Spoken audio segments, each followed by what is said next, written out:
The kitchen tiles were cold beneath my bare feet, a sharp contrast to the feverish heat crawling up my spine. I pressed my palm against the marble countertop, trying to steady myself as the room tilted slightly to the left. The remains of dinner sat between Marcus and me, his plate clean, mine barely touched.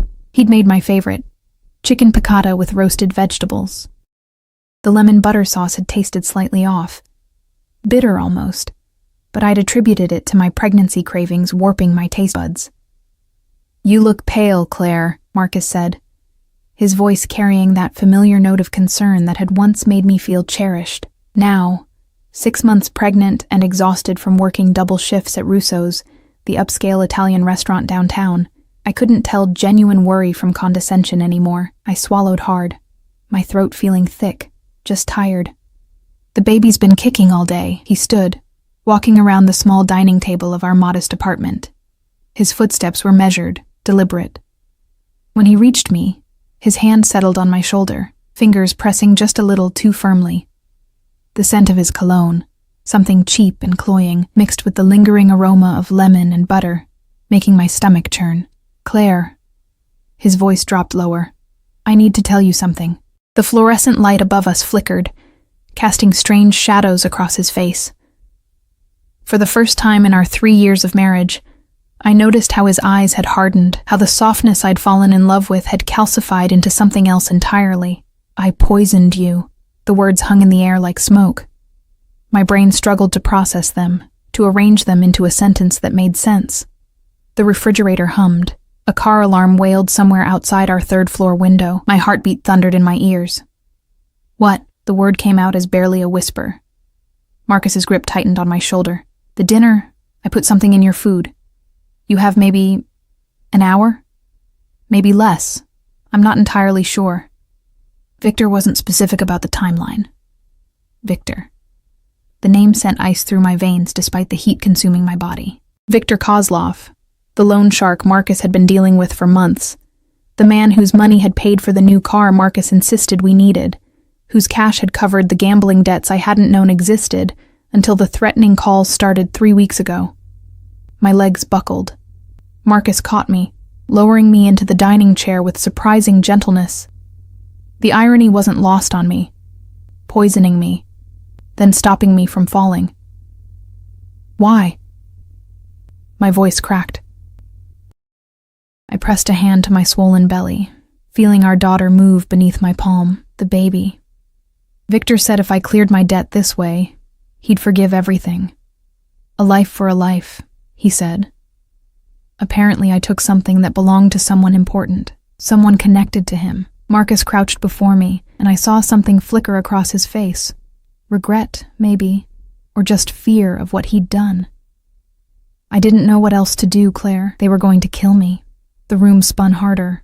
I tried to stand, but my limbs felt heavy, disconnected.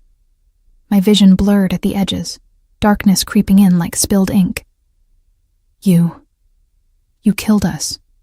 My hand remained on my stomach, protective even as terror consumed me. "Your daughter. I'm sorry." But he was already backing away, grabbing his jacket from the chair. "I'm so sorry, Claire.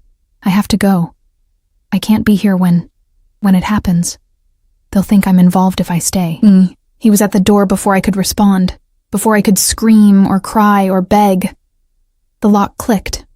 His footsteps faded down the hallway. I was alone. The panic hit like a physical force. I lunged for my phone on the counter, my fingers clumsy and numb. 911. I had to call 911, but as I grabbed the device, a wave of nausea rolled through me so violently I doubled over, the phone clattering to the floor. Poison. He'd actually poisoned me. What kind of poison? How much time did I have? My medical knowledge was limited to basic first aid from a community college course 5 years ago. I needed help. I needed... A knock at the door. 3 solid raps, purposeful and commanding. My head snapped up, hope and terror warring in my chest. Had Marcus come back? Had he realized what he'd done, come back to save me? I crawled toward the door, my body refusing to cooperate. Every movement felt like pushing through concrete. The knocking came again, more insistent. "Help!" I managed to call out, my voice weak. Please, help. The door handle turned. It wasn't locked from the outside. Marcus had left it open. Why had he left it open? The door swung inward, and the hallway light silhouetted a figure that made my breath catch for an entirely different reason. He was tall, over 6 feet easily, dressed in a charcoal suit that probably cost more than 6 months of my rent. The fabric caught the light as he moved, expensive and perfectly tailored. Behind him, 2 men in dark clothing flanked the doorway, their postures alert, hands resting near their waists in a way that suggested weapons, but it was the man in front who commanded every particle of my attention. Dark hair swept back from a face that could have been carved from marble, all sharp angles and shadowed planes. His eyes were the color of smoke, gray and penetrating, and they fixed on me with an intensity that made me forget, for just a moment, that I was dying on my kitchen floor. He moved into the apartment with fluid grace, his leather shoes barely making a sound. The scent that preceded him was different from anything in my world, expensive cologne layered with something darker, dangerous. Smoke and cedar and something metallic that made my survival instincts scream. Claire Donovan. His voice was deep, accented. Russian, I realized, not a question, a statement. He knew my name. One of the men behind him closed the door while the other remained in the hallway. The main figure crouched before me, and I found myself staring into those gray eyes, watching as they assessed me with clinical precision. His face revealed nothing, no sympathy, no malice, just cold evaluation. What did he give you? The question was direct, commanding. I don't... My tongue felt thick. He said poison. Victor told him to... Something flickered across his face, brief, barely perceptible, but there. His jaw tightened almost imperceptibly. Dmitri. He didn't raise his voice, didn't turn around. The man by the door immediately stepped forward. Call Dr. Volkov. Tell him we have a poisoning, unknown substance, pregnant woman approximately 6 months. We're bringing her in. He stood in one fluid motion, reaching down to lift me as if I weighed nothing. Strong arms slid beneath my knees and back, pulling me against a chest that felt like stone beneath the expensive fabric.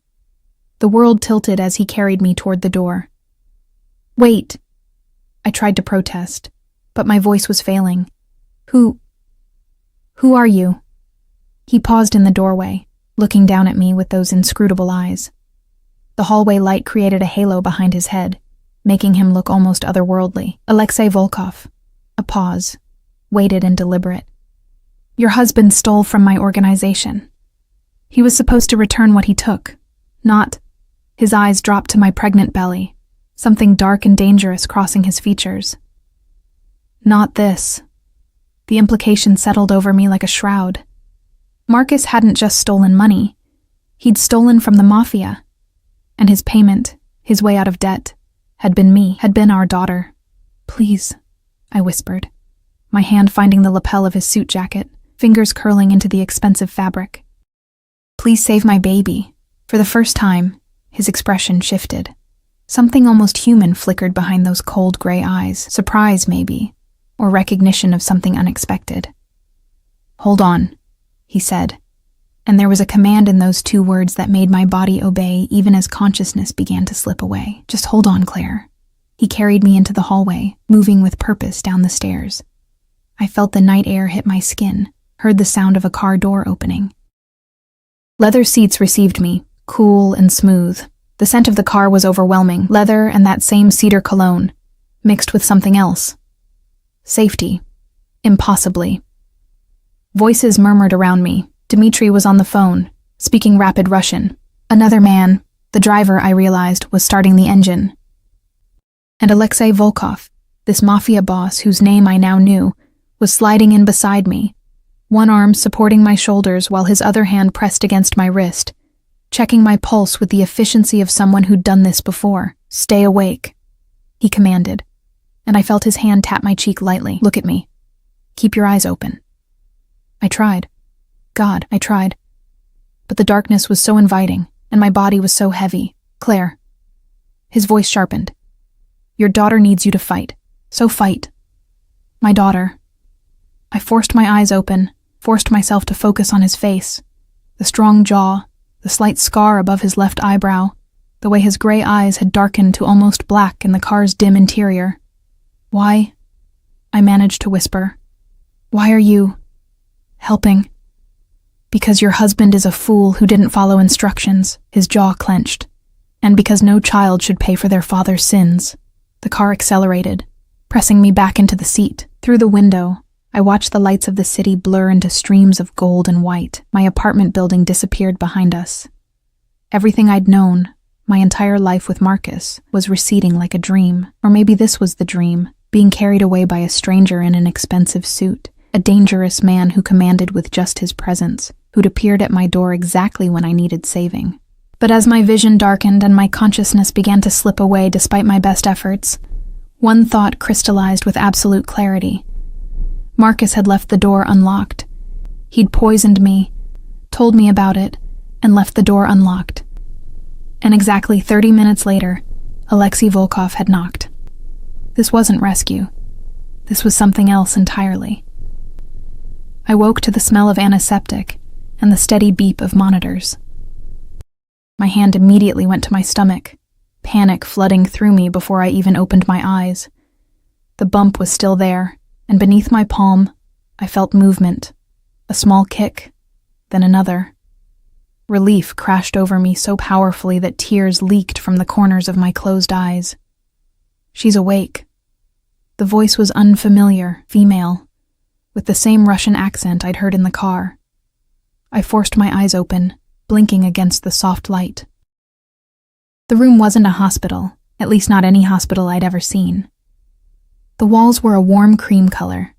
The bed I lay in was larger and more comfortable than any hospital bed, and the medical equipment, while present, seemed almost decorative in how seamlessly it blended with the elegant furnishings. A woman in her 50s stood beside my bed, her dark hair pulled back in a neat bun, wearing scrubs that somehow looked designer. She smiled, but it didn't quite reach her eyes. "I'm Dr. Volkov," she said, checking the IV in my arm. "You're very lucky. Another 20 minutes and we wouldn't have been able to reverse the effects." Dr. Volkov. The same last name as... Where am I? My voice was hoarse, my throat raw. "Mr. Volkov's private medical facility. You've been unconscious for 18 hours. She made notes on a tablet, her movements efficient. "The baby is fine.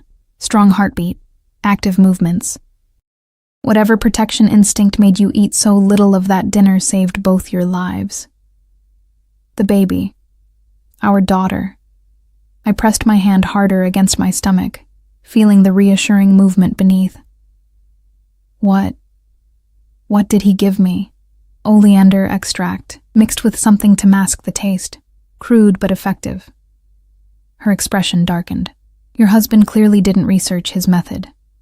The dose was high enough to kill, but slow enough that we had time to intervene with activated charcoal and gastric lavage. You'll feel weak for a few days, but there should be no lasting damage to you or the baby." Oleander. I'd seen those flowers in the park, beautiful pink blossoms that I'd admired while walking home from work. The irony was bitter. Marcus had killed me with something beautiful. Except I wasn't dead. "I want to see my husband." The words came out harder than I intended. "Dr." Volkov's eyebrows rose slightly, but she said nothing. "I need to talk to him. I need to understand why. Your husband is no longer a concern." The new voice froze me. Alexei Volkov stood in the doorway, once again in an impeccable suit. This one navy with a white shirt open at the collar.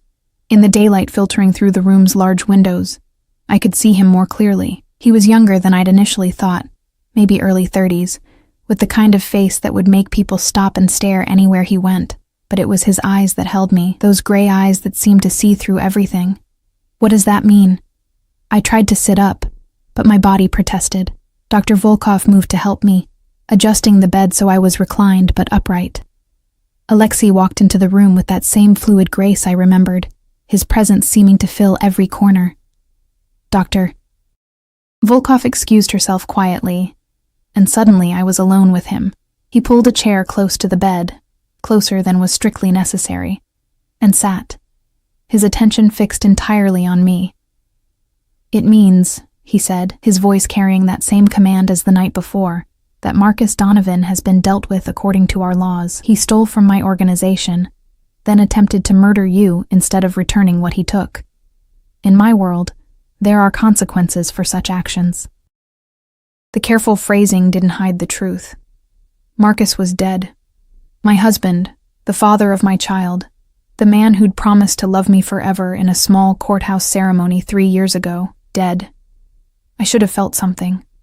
Horror, maybe. Grief. But all I felt was a hollow numbness. "He tried to kill me," I heard myself say. "He tried to kill our baby, yes." Alexei's eyes never left my face. Which brings us to the matter of what happens next. My stomach clenched. "What do you mean?" He leaned back in the chair, one ankle crossing over his knee in a pose that should have looked casual, but somehow looked predatory. "Your husband stole $200,000 from one of my business accounts. Money that belonged to several important people.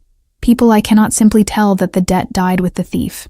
$200,000, the number was incomprehensible. Marcus and I struggled to pay our $800 rent each month. Where had that money even gone? I don't have that kind of money," I said, my voice small. "I'm a waitress. I work at Russo's downtown. I make maybe $30,000 a year. I have $300 in my checking account and student loan debt that I'll never pay off. I can't. I know everything about you, Claire." He cut me off, but not unkindly. "I know you work 50-hour weeks at Russo's. I know you've been sending money to your mother in Ohio for her medical bills. I know you're 6 months pregnant with a girl you plan to name Sophie. I know you have a degree in art history that you can't use because the job market collapsed. I know Marcus gambled away every dollar he earned and then started gambling with money that wasn't his." The comprehensive nature of his knowledge should have terrified me. Instead, I felt exposed, vulnerable in a way that had nothing to do with the hospital gown I wore. "Then you know I can't pay you back," I said quietly. "No," he agreed, "you can't. Which is why I'm offering you an alternative." The word alternative hung in the air between us, heavy with implication. I'd read enough, seen enough movies, to know what men like Alexei Volkov might want as alternative payment. My hand moved protectively to my stomach. "I'm 6 months pregnant," I said, trying to keep my voice steady. "If you think—" "I think," he interrupted, and there was something almost like amusement in his eyes, "that you're jumping to conclusions. I'm not interested in your body, Claire. I'm interested in your daughter." The world stopped. "No." The word came out as a gasp. "No, you can't. Listen before you panic." He leaned forward, elbows on his knees, bringing his face closer to mine. This close, I could see flecks of darker gray in his eyes, could smell that cedar cologne mixed with something sharper. "I'm not taking your child. I'm offering you both protection." "Protection from what?" "You're the threat." "Am I?" His head tilted slightly, and the gesture was so predatory that my breath caught. "Your husband owed money to Viktor Kozlov before he stole from me. Viktor works for people who work for people who eventually work for me, but the chain is long and complicated. When Marcus stole that money, he didn't just steal from me, he stole from every link in that chain. Men who don't care about pregnant women or innocent children. Men who will come looking for that debt." "But Marcus is dead," I said, my voice rising. "You killed him. Doesn't that satisfy them? In my world, Claire, debts transfer. You were his wife. You carry his child. His blood runs in her veins." He reached out, and I flinched, but he only gestured to my stomach without touching. "To certain people, that makes you both liable for his crimes." The implication settled over me like a cold blanket. "So I'm never safe. She's never safe. Not unless you're under my protection." He sat back again, his expression unreadable. "Which is what I'm offering. You and Sophie will live in my household. You'll be provided for, protected, kept safe from anyone who might come collecting on Marcus's debt. In exchange, you'll be your prisoner," I finished bitterly. "Be my ward," he corrected. "There's a difference. You'll have your own space, your freedom within certain boundaries. You'll want for nothing. Your daughter will grow up safe, educated, protected. Your mother's medical bills will be paid. All of them, including future treatments. It was too much. Too generous. Men like Alexei Volkov didn't offer something for nothing. What's the catch? I asked. What do you really want? For the first time, something flickered across his face, an expression I couldn't quite read. Loyalty, he said simply. Complete, absolute loyalty. You'll belong to my household, which means you follow my rules, accept my protection, and never betray my trust. You'll tell no one about my business, speak to no authorities, make no attempt to leave without permission. So I am a prisoner. You're alive, he countered. Which is more than you would be in 24 hours if I put you back in that apartment. Victor's people are already watching your building. They know Marcus is dead. They know you survived. How long do you think you'd last? He was right, and I hated that he was right. I had no money, no protection, no way to defend myself or my unborn daughter against the kind of people who poisoned pregnant women to settle debts. I need to think, I said. But even as I said it, I knew there was nothing to think about. There was only one choice, and he knew it as well as I did. Of course. He stood, smoothing his suit jacket. You have until tomorrow morning. Dr. Volkov says you'll be strong enough to move by then. You can either come with me to safety, or I'll have Dmitri drive you back to your apartment and wish you the best of luck. He walked to the door, then paused, looking back at me over his shoulder. For what it's worth, Claire, I meant what I said last night. No child should pay for their father's sins. That includes Sophie. Then he was gone, leaving me alone with the beeping monitors and the impossible choice that wasn't really a choice at all. I spent the rest of the day in that strange medical room, Dr. Volkov checking on me periodically, bringing me food I could barely taste, and water I forced myself to drink for the baby's sake. Through the window, I could see manicured grounds, gardens that looked like they belonged to an estate, not a medical facility. Where exactly was I? Evening came, painting the sky in shades of orange and purple. A young woman brought me dinner, real dinner, not hospital food. Grilled salmon, roasted vegetables, fresh bread. The kind of meal I'd served at Russo's but could never afford to eat. I picked at it, my mind spinning in circles. Every scenario I imagined ended badly. Going back to my apartment meant death, mine and Sophie's. Staying under Alexei Volkov's protection meant... what? A gilded cage? A life of owing a debt I could never repay? But Sophie would be safe. That's what mattered. Sophie would live. The door opened without a knock. I expected Dr. Volkov, but it was Alexei again, this time in more casual clothing. Dark slacks and a black shirt with the sleeves rolled up to reveal forearms marked with tattoos I couldn't quite make out in the dim lighting. Have you decided? He asked, though his tone suggested he already knew the answer. Do I really have a choice? Everyone has choices, Claire. The question is whether you can live with the consequences. He moved into the room, not approaching the bed, but going to the window, looking out at the darkening grounds. I'm not a good man. I won't pretend to be. The world I live in is violent and unforgiving. But I protect what's mine. Absolutely. Completely. Nothing and no one touches what belongs to me. The possessiveness in his voice sent a shiver down my spine. I'm not a possession. No, he agreed, turning to face me. The dying light cast half his face in shadow, making him look dangerous and beautiful all at once. You're a responsibility, one I'm choosing to accept. Why? The question burst out of me. Why do you care? You could just let me die. You could let Victor's people handle it. Why does it matter to you? He was silent for a long moment, and I thought he might not answer. Then, because 7 years ago, someone I cared about was murdered over a debt that wasn't theirs. Someone innocent who got caught in the crossfire of our world. I couldn't save them. His eyes met mine, and I saw something raw there, quickly shuddered. I can save you. It wasn't romance. It wasn't even really kindness. It was something darker, more complicated. Redemption, maybe, or penance. But it was real. Okay, I whispered. Okay, I'll accept your protection. For Sophie. Something shifted in his expression. Satisfaction, maybe? Or relief? He nodded once, decisive. Tomorrow, then. Dmitri will have everything prepared. He walked to the door, and I thought he'd leave without another word. But he paused, his hand on the doorframe. Claire? Yes? Welcome to the family. The door closed behind him, and I was left staring at the darkening sky, wondering what family I'd just agreed to join, and what price I'd ultimately pay for Sophie's safety. The estate was overwhelming. Dmitri drove us through gates that looked like they belonged to a fortress, past security checkpoints where men with automatic weapons nodded at our car, and up a winding drive lined with ancient oak trees. When the house finally came into view, I had to suppress a gasp. It wasn't a house. It was a mansion.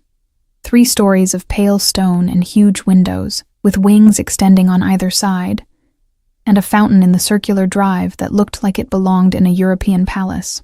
The November morning sun caught the windows, making the whole structure gleam like something out of a dream, or a nightmare, depending on your perspective.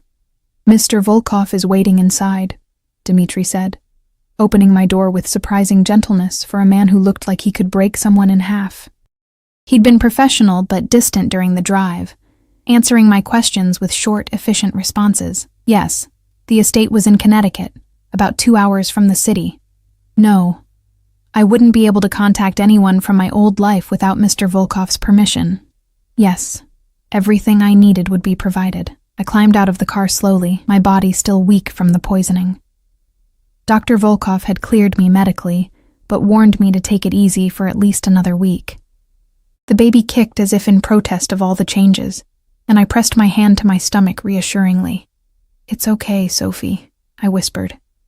We're going to be okay. I wasn't sure if I was lying. The front door opened before we reached it, revealing a woman in her 40s with steel gray hair pulled back in an elegant twist. She wore a simple black dress that screamed expensive, and her sharp eyes assessed me with the same efficiency I'd seen in Alexei. Mrs. Donovan, she said with a slight accent. Polish, maybe. I'm Katya Novak, the house manager. Welcome. Mr. Volkov is in his office, but asked me to show you to your quarters first. My quarters. As if I were royalty instead of a waitress who'd barely survived being murdered by her own husband 4 days ago. The interior of the mansion was just as impressive as the exterior. Marble floors, high ceilings with ornate molding, artwork that looked like it belonged in museums. Katya led me through hallways that seemed to go on forever, past rooms I caught only glimpses of. A library with floor-to-ceiling bookshelves, a formal dining room with a table that could seat 30, a sitting room with furniture that probably cost more than I'd earn in my lifetime. We climbed a sweeping staircase to the 2nd floor, then down another hallway to a set of double doors. Katya opened them, gesturing me inside. You're sweet, she said simply. Sweet was an understatement. The space was larger than my entire apartment had been. A sitting area with plush sofas and a fireplace, a bedroom with a 4-poster bed that looked like it belonged in a castle, a bathroom done in white marble and gold fixtures that made me afraid to touch anything. Through another door, I glimpsed a walk-in closet, already filled with clothes. The clothes are in your size, Katya said, following my gaze. Mr. Volkov had them delivered yesterday. If anything doesn't fit or isn't to your taste, let me know and I'll have them replaced. There are maternity clothes as well, of course. Of course. Because Alexei Volkov thought of everything. The nursery is through that door. Katya pointed to another door I hadn't noticed. Mr. Volkov had it prepared when he learned you were keeping the baby. If you'd like any changes made, you need only ask. I walked to the door on numb legs and pushed it open. The nursery was perfect. Soft yellow walls, a white crib with delicate bedding, a rocking chair positioned near the window overlooking the gardens, shelves already stocked with books and stuffed animals, a changing table, a dresser, everything a baby could need. It was everything I'd dreamed of being able to provide for Sophie, everything I'd known I'd never be able to afford on my waitress salary. And it was a cage. Mr. Volkov will see you in his office at 2 o'clock, Katya continued, her voice pulling me back from the nursery. Until then, you're free to rest. Explore the suite or walk the grounds if you feel up to it. Lunch will be brought to your room at noon, unless you prefer to eat in the dining room. Here is fine. I managed to say. Katya nodded and left, closing the doors quietly behind her. I stood in the middle of the sitting room, surrounded by luxury I'd never imagined, feeling more alone than I'd felt lying on my kitchen floor waiting to die. I spent the next few hours exploring the suite, testing the reality of my new prison. The clothes in the closet were indeed my size.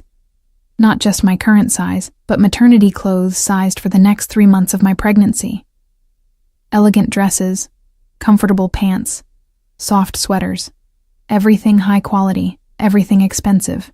The bathroom had toiletries I recognized from department stores I'd window shopped but never entered. The nursery had a sound system with gentle lullabies programmed in.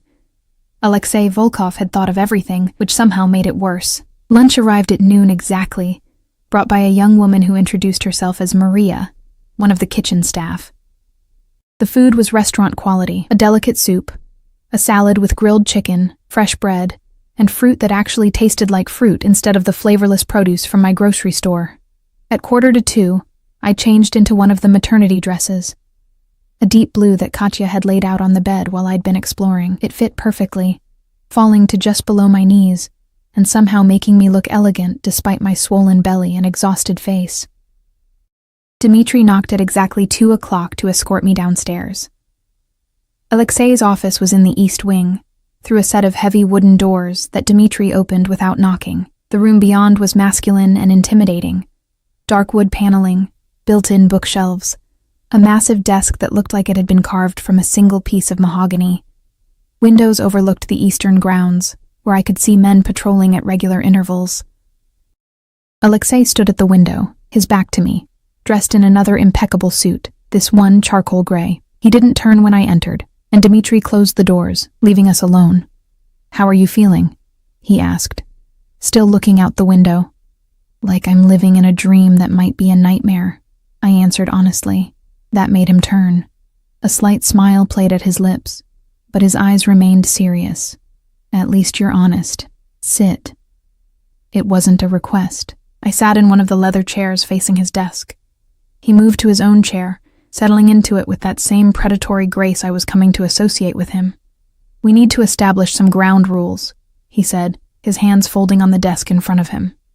"First, you don't leave the estate without my permission and without security. The men watching the perimeter aren't just for show. They're keeping threats out and you in." I nodded, having expected this. "Second, you speak to no one from your old life. That includes your mother, friends, former co-workers. As far as the world is concerned, Claire Donovan died with her husband. You're under my protection now, which means you're part of my household, subject to my rules." "You want me to just disappear?" My voice rose despite my efforts to stay calm. "My mother will worry. She'll call the police. Your mother has already been informed that you've left the city for your safety and will contact her when you're able. She's been told that Marcus's gambling debts put you in danger and that you're being protected by friends." His expression hardened slightly. "She's also received notification that her medical bills have been paid in full and that she'll receive a monthly stipend for her care. She won't ask questions." The casual way he said it, as if buying my mother's silence was as simple as paying a bill, made my stomach turn. But I also couldn't deny the relief. My mother's cancer treatments had been eating through what little savings she had. At least now she'd be cared for. "Third," Alexei continued, "you'll attend family dinners when I require it. I have business associates, partners, people who need to see that I honor my commitments. You'll be introduced as someone under my protection. You'll dress appropriately, speak when spoken to, and reveal nothing about my business." "I don't know anything about your business," I pointed out, "and you'll keep it that way." His eyes held mine, intense and unyielding. "Fourth, and most important, you don't question my decisions. You don't argue with my security protocols. When I say something is for your safety or Sophie's, you trust that I know better than you do." The autocratic certainty in his voice sparked something rebellious in me. "And if I don't agree? Then you're welcome to leave." He leaned back in his chair, that slight smile returning. "Of course I won't be able to protect you or your daughter from the consequences. Victor's people are still looking. Marcus's other creditors are still looking. The moment you step outside my protection, you become a target again." It was the same impossible choice dressed in different words. Stay and submit, or leave and die. Fine, I said through clenched teeth. Any other rules I should know about? Several, but they can wait. He stood, walking around the desk. Instead of stopping at a professional distance, he came close enough that I had to tilt my head back to look at him. You're angry. That's good. Anger means you're a fighter, and Sophie will need a fighter for a mother. Don't. The word came out sharper than I intended. Don't talk about her like you care. You're not doing this because you're a good person. You said so yourself. You're buying some kind of redemption for someone you couldn't save. We're just a means to an end. Something flickered in his eyes. Surprise, maybe. Or respect. You're right, he said quietly. I'm not a good person, Claire. I've killed people. I've destroyed lives. I run an organization that profits from fear and violence, but I protect what's mine with everything I have. And like it or not, you and Sophie are mine now. The possessiveness in his voice sent a shiver through me that had nothing to do with fear. There was something almost tender in the way he said Sophie's name, something that contradicted everything else about him. I want to see the nursery plans, I said, changing the subject. I want to be involved in the decisions about my daughter's room. Of course. He returned to his desk, pulling out a tablet and bringing up what looked like architectural drawings. The room is already furnished, but if you want changes, they'll be made. I stood and walked around the desk to look at the screen, very aware of how close I had to stand to him to see properly. He smelled like cedar and something darker. Leather, maybe, and the faint scent of gun oil that I was learning to associate with the men who worked for him. The plans were detailed, showing not just the nursery I'd seen, but expansions that could be made as Sophie grew. A playroom, a bedroom suite for when she was older, even a small study. You're planning years ahead, I said softly. I always do.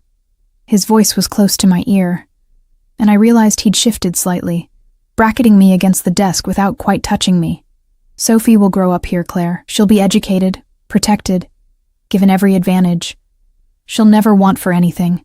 Except freedom, I whispered. Freedom is overrated when you're dead. His hand came up, not touching me but hovering near my shoulder. You'll understand eventually. This world, my world.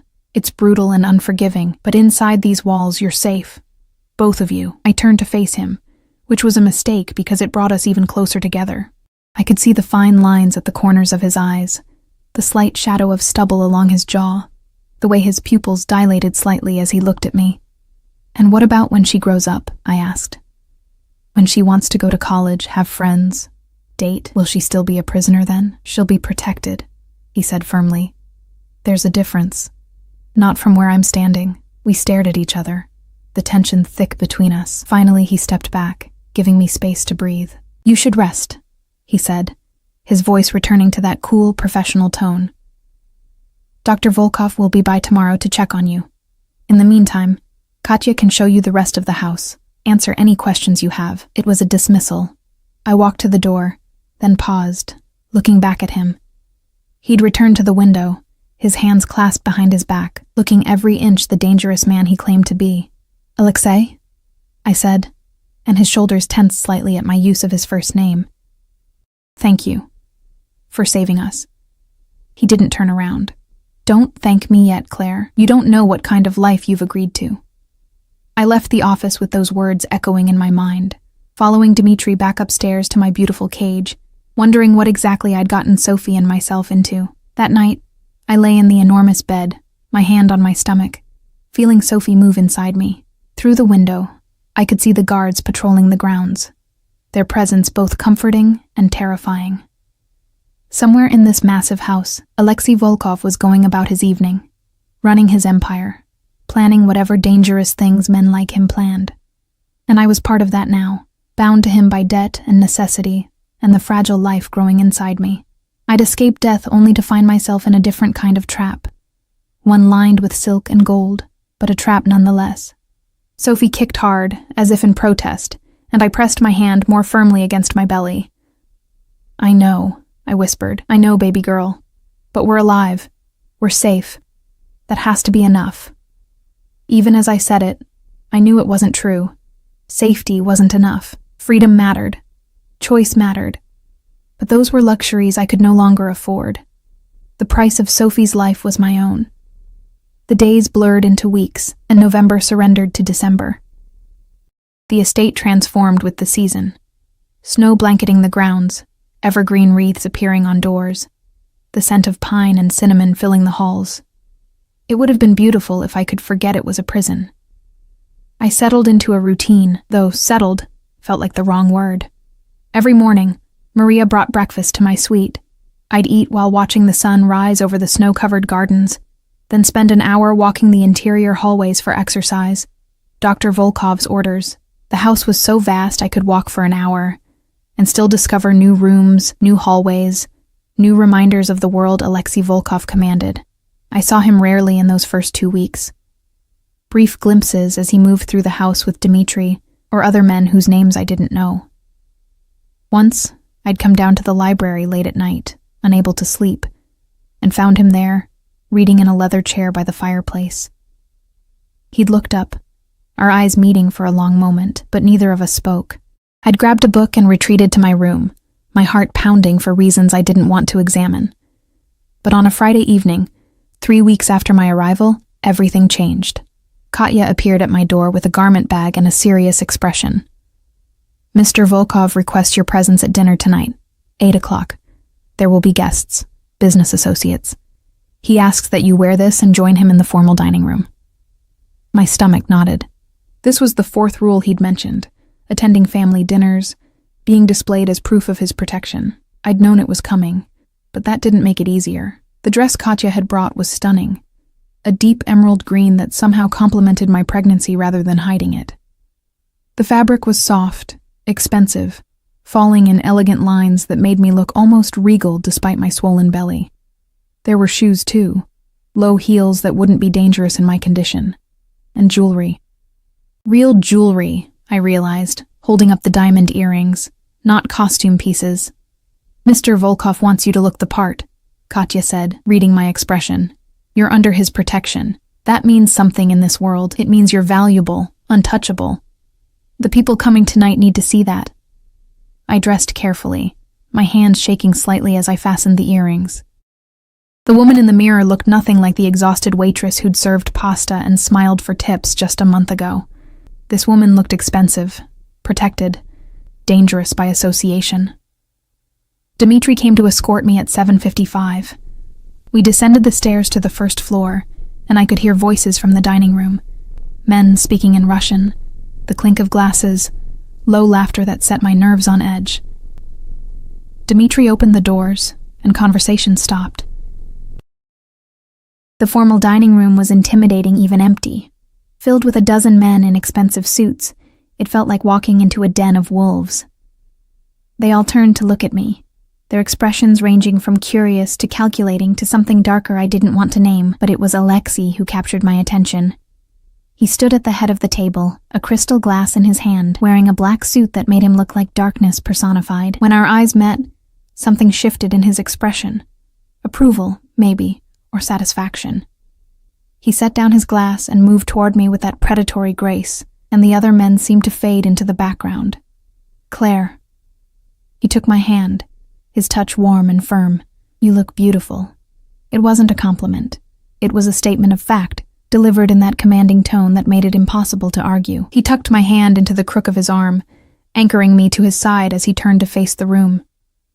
"Gentlemen, this is Claire Donovan. She and her daughter are under my personal protection. I trust you'll all treat them with a respect that deserves." The message was clear. Touch them and die. The men nodded, murmuring greetings in accented English. Alexei led me to a seat near his right hand, holding the chair for me with unexpected courtesy, before taking his own seat at the head of the table. Dinner was served immediately, course after course of food I barely tasted.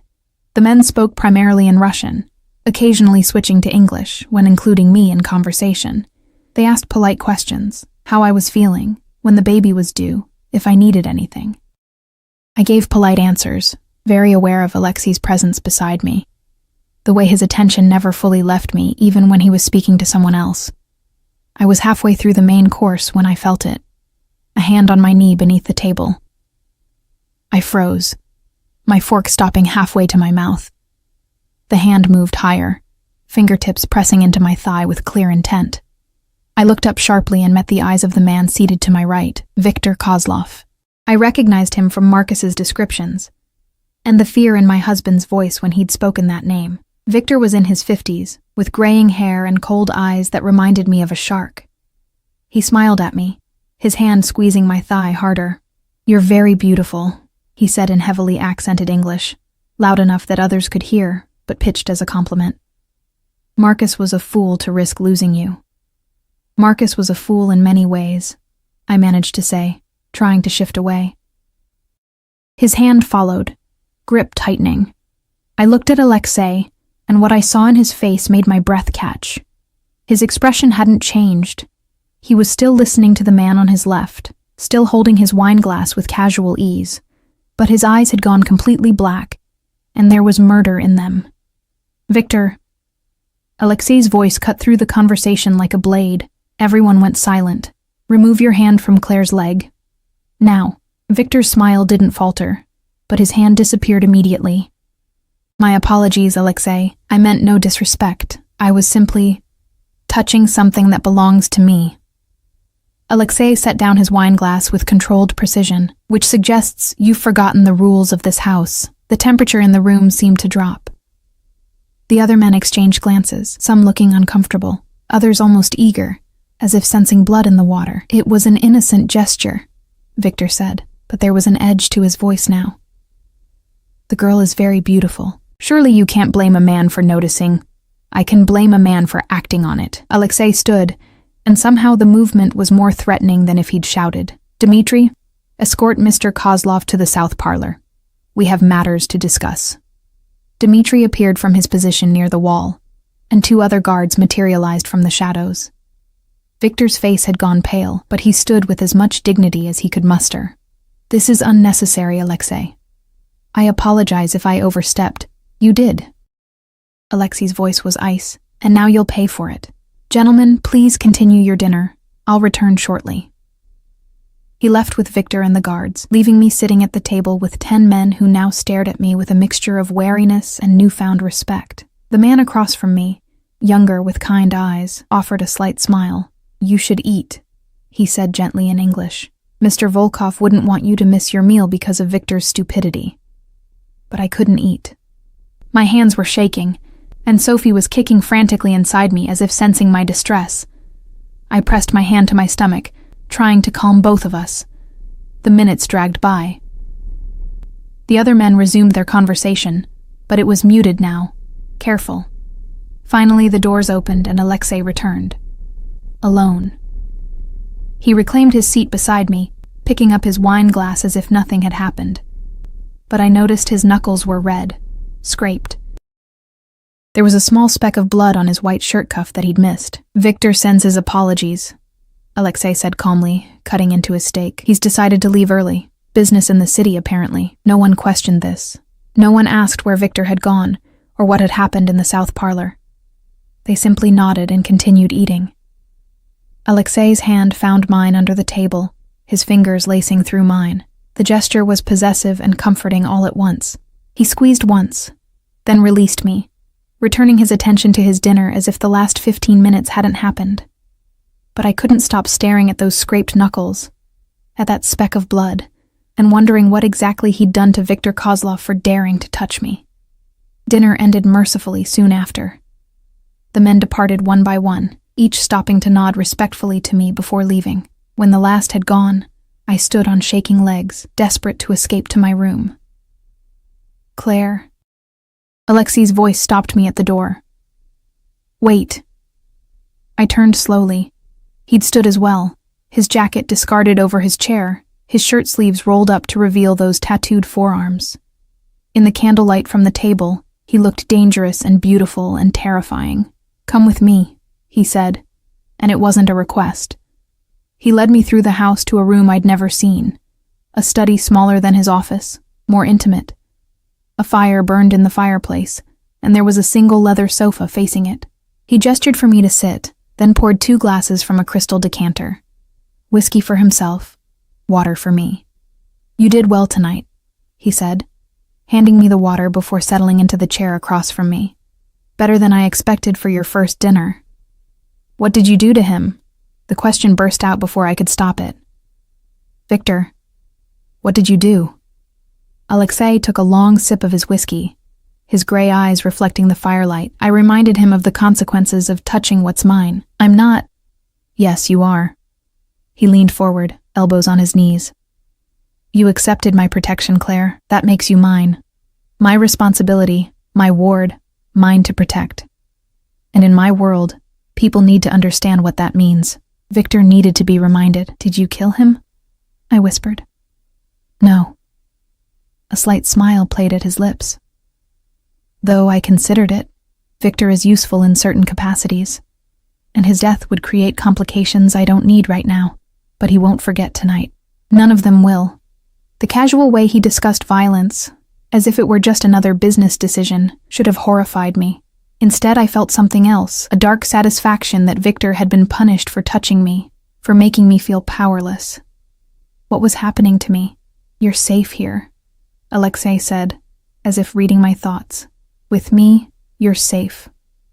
That's what tonight was about, showing everyone that you're under my protection, that touching you means answering to me by hurting him, I said. By teaching him. Alexei drained his whiskey and set the glass aside. "This is my world, Claire. It operates on different rules than the one you came from. Respect is earned through strength. Protection is maintained through fear. If I'd let Victor's insult slide, every man at that table would have seen weakness, would have thought they could take liberties with you." "So you hurt him to protect me," I said slowly, trying to understand this twisted logic. "I hurt him because he touched what's mine," Alexei corrected. "The protection is just a consequence." We stared at each other across the firelight, and I saw something in his eyes that made my breath catch. Possession, yes, but also something deeper. Something almost like need. "Why does it matter so much?" I asked softly. "I'm nobody. Just a waitress you saved because of some debt my dead husband owed. Why do you care if someone touches me?" He was quiet for so long I thought he wouldn't answer. Then, 7 years ago, the woman I loved was killed in a crossfire between rival organizations. She was innocent, just someone who happened to be in the wrong place at the wrong time. I couldn't protect her because I was careless, because I underestimated threats, because I wasn't strong enough. His jaw tightened, and I saw genuine pain flicker across his face. I swore I'd never let that happen again. Never let someone under my protection be harmed because of my weakness. "So I'm a replacement," I said, the words tasting bitter. "A second chance to save someone you couldn't save before." "No." He stood, moving to the fireplace, his back to me. "You're not a replacement, Claire. You're different." She was part of my world, knew the risks. "You're innocent in all this. You and Sophie. You're something clean in a dirty world. Something worth protecting." The way he said Sophie's name, with that same gentleness I'd noticed before, made something twist in my chest. This dangerous man, this killer who'd just beaten someone for touching me, spoke about my unborn daughter with tenderness. "I should go," I said, standing. "It's late, and I'm tired." "Of course." He turned, and the vulnerability I'd seen was gone, replaced by his usual controlled expression. "Dmitri will escort you upstairs." But at the door, I paused. "Alexei, thank you. For what you did tonight. I know you said I shouldn't thank you, but I am anyway." Something flickered in his eyes. "Get some rest, Claire. Tomorrow we'll discuss the security protocols for when the baby comes." I left him standing by the fire, his shadow long against the wall, and climbed the stairs to my cage with my heart pounding and Sophie kicking frantically inside me. That night, I lay in bed unable to sleep, replaying the evening in my mind. Victor's hand on my leg, Alexei's black eyes, the blood on his cuff, the way he'd called me his, and the way my body had responded to that possessiveness. I was in danger, I realized. Not from Victor or Marcus's other creditors or any external threat. I was in danger of forgetting that my protector was also my captor, of confusing gratitude with something else, of mistaking possession for care. But as Sophie kicked against my hand and I stared at the ceiling of my beautiful prison, I couldn't quite convince myself that what I felt was wrong. Maybe captivity, when gilded enough, stopped feeling like imprisonment. Or maybe I was just too tired to fight anymore. Sophie arrived 3 weeks early, on a frozen January morning, when the world outside was buried under 2 feet of snow. I woke at 4 a.m. to wetness between my legs and a contraction that stole my breath. For a moment, I lay there in the darkness, my hand pressed to my stomach, trying to convince myself it was false labor. But then another contraction came, harder than the first, and I knew. It was time. I managed to reach the phone beside my bed, pressing the button Katya had shown me for emergencies. Within minutes, my room was flooded with people, Katya in a robe, Dmitri still alert despite the hour, and Dr. Volkov appearing with a medical bag as if she'd been waiting for this moment. "How far apart are the contractions?" Dr. Volkov asked, her hands gentle as she examined me. "Maybe 5 minutes," I gasped as another one hit. "Is it too early? Is she going to be okay?" 37 weeks is full term, Dr. Volkov assured me. "She's just eager to meet you. We have everything prepared. The medical suite downstairs is ready." They helped me into a wheelchair. I tried to protest that I could walk, but another contraction proved me wrong. As Dmitri pushed me toward the hallway, I saw him. Alexei stood in the doorway, still dressed in the clothes he'd worn the previous evening, his hair disheveled as if he'd been running his hands through it. His eyes met mine, and I saw something I'd never seen before. Fear. "Is she—" he started. "The baby's coming," Dr. Volkov said calmly. "Everything is proceeding normally. Mr. Volkov, if you'd like to wait in, I'm coming with her." His voice left no room for argument. "Dr." Volkov's eyebrows rose, but she nodded. Alexei fell into step beside the wheelchair, his hand finding mine and holding it with surprising gentleness as we made our way through the house to the medical suite I'd never seen. The room was a fully equipped delivery suite, complete with monitors and equipment that looked like it belonged in a top hospital. Dr. Volkov had 2 nurses with her, both professional, both efficient. They helped me into a gown and onto the bed, hooking me up to monitors that showed Sophie's heartbeat, strong and steady. "You should go," I told Alexei between contractions. "You don't need to be here for this. I'm not leaving." He pulled a chair close to the bed, still holding my hand. "I told you. I protect what's mine. That includes being here for this." The hours that followed were a blur of pain and exhaustion. Labor progressed faster than expected. Dr. Volkov said first babies usually took longer, but Sophie apparently had her own timeline. Alexei stayed through all of it, his hand never leaving mine, his presence somehow anchoring me through the worst moments. At one point, during a particularly brutal contraction, I screamed and squeezed his hand hard enough that I heard bones crack. He didn't flinch, didn't pull away. When the contraction passed and I looked at him apologetically, he just smiled. The first genuine smile I'd seen from him. "You're stronger than you think," he said softly. At 10:47 a.m., Sophie Rose Donovan entered the world screaming her displeasure at the cold and the light and everything else. Dr. Volkov placed her on my chest, and I felt my entire world shift and realign around this tiny, perfect creature.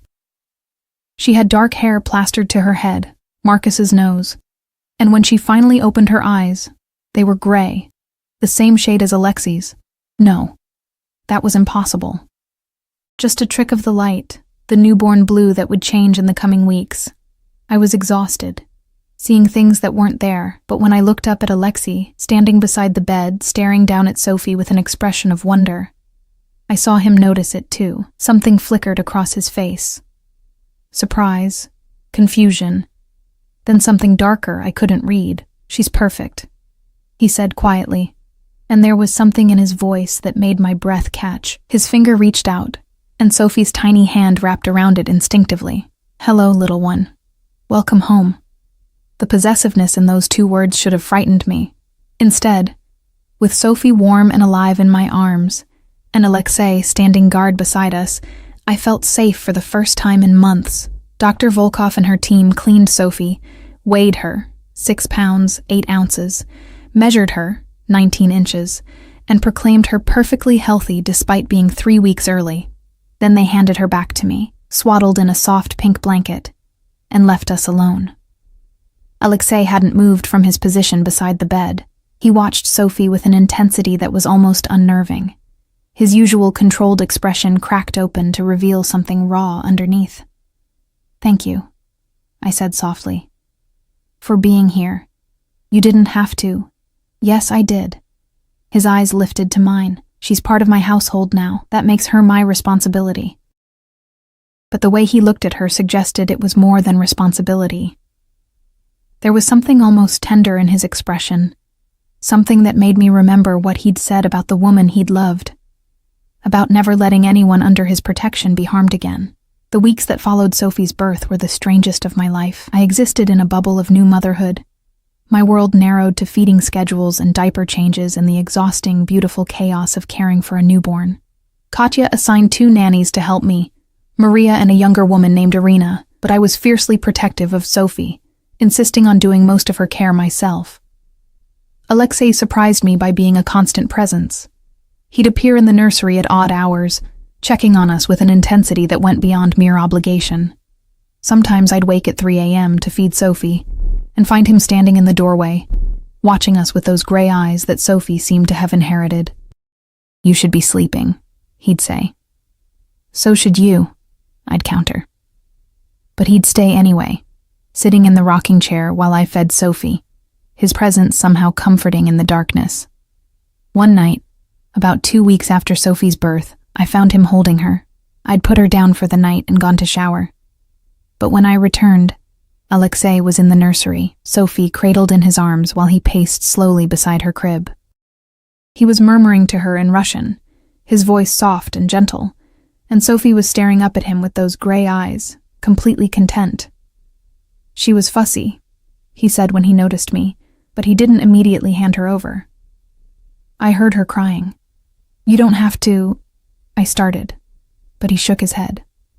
"I want to." He looked down at Sophie, and the expression on his face made something in my chest tighten. "She deserves to know she's protected, that she's safe." I moved closer, and we stood there together in the dim light of the nursery, both of us looking down at this tiny life we were somehow responsible for. Sophie yawned, her little fists stretching, and something about the moment felt impossibly intimate. "Alexei," I said softly, "why are you really doing this? All of this? The protection, the care, being here with us. It's more than just clearing a debt or making up for someone you couldn't save. What do you want from us?" He was quiet for a long moment, his eyes still on Sophie. Then, "I want to give her the childhood I never had. Safety, security, the knowledge that she's valued and protected." His jaw tightened. "I grew up in violence, Claire. My father was killed when I was 7. My mother died 2 years later. I learned to survive by becoming harder, colder, more dangerous than anyone else. I built an empire on fear and blood." He finally looked at me, and I saw the vulnerability there, carefully controlled but present. "But with Sophie, I can be different. I can protect instead of destroy. I can build instead of tear down. She doesn't need to know what I am, what I do. She just needs to know she's safe. And me?" I whispered. "Where do I fit in this?" His free hand came up, cupping my face with surprising gentleness. "You're her mother. You're the one who'll teach her kindness and strength and all the things I can't. You're the light in the darkness I've created." His thumb brushed across my cheekbone. "You're essential." The touch sent electricity through me. We were standing so close I could feel the heat of his body, smell that cedar cologne mixed with something uniquely him. Sophie cooed between us, oblivious to the tension crackling in the air. "This is dangerous," I said, but I didn't pull away. "Everything about my life is dangerous." His eyes searched mine. "But you're safe with me, Claire. You and Sophie both. I swear it. You can't promise that. You said yourself your world is violent. Which is why I'll never let it touch either of you." His hand slid from my face to the back of my neck, his fingers tangling in my hair. "You're mine to protect. Mine to keep safe. Mine." The possessiveness should have frightened me. Instead, I found myself leaning into his touch, into the security he offered, into the dangerous comfort of belonging to someone who would destroy the world to keep me safe. "This is insane," I whispered. "Probably." A slight smile played at his lips. "But sanity is overrated." He kissed me then, carefully because of Sophie between us, but with an intensity that stole my breath. It was nothing like kissing Marcus had been, nothing safe or comfortable or expected. This was fire and danger and the taste of something forbidden. When we broke apart, Sophie was watching us with those two wise gray eyes, and I couldn't help but laugh softly. "I think she approves," Alexei murmured, and the tenderness in his voice as he looked at my daughter made something in my heart crack open. This was wrong. I knew it was wrong. He was a criminal, a killer, the man who'd bought my freedom with violence and fear. But he was also the man who'd saved my life, who held my daughter with reverence, who looked at me like I was something precious instead of just a debt to be paid. "What happens now?" I asked. "Now," he said, carefully placing Sophie back in her crib. "We raise her together. We give her everything she deserves. And we see where this goes. I'm not ready for—" I gestured between us, unable to find the words. "I know." He pulled me close, his arms wrapping around me with surprising gentleness. "We have time, Claire. All the time in the world. I'm not going anywhere, and neither are you." It should have sounded like a threat. Instead, it sounded like a promise. The months that followed were a strange dance of domesticity and danger. Alexei taught me about his world, not the violent parts, but enough that I understood the stakes, the threats we faced. He showed me the security measures in place, introduced me to the men who guarded us, made sure I knew how to protect Sophie if anything ever went wrong, but mostly, we were just a family. Twisted and unconventional, built on debt and violence and protection, but a family nonetheless. We had dinners together, the three of us in the small dining room rather than the formal one. We celebrated Sophie's milestones, her first smile, her first laugh, the way she'd reach for Alexei when he entered a room. My mother's health improved with the better care Alexei's money provided. I was allowed carefully monitored phone calls with her, brief conversations where I lied about my new life and pretended everything was normal. She knew I was lying, but she also knew I was safe, and maybe that was enough. Viktor Kozlov disappeared entirely. Rumor had it he'd been reassigned to operations in Eastern Europe, far from Alexei's territory. None of the other men who'd attended that dinner ever touched me or looked at me with anything but respect. And slowly, carefully, I fell in love with my captor. It happened in small moments, the way he'd hold Sophie at 3 a.m. so I could sleep, the way he'd absently kiss my forehead when he passed me in the hallway, the way he'd sit with me in the library and read while I worked on the art history research he'd encouraged me to restart. He gave me freedom within the boundaries of his protection, space to breathe within the cage he'd built. One night, 6 months after Sophie's birth, I found him in his office long after everyone else had gone to bed.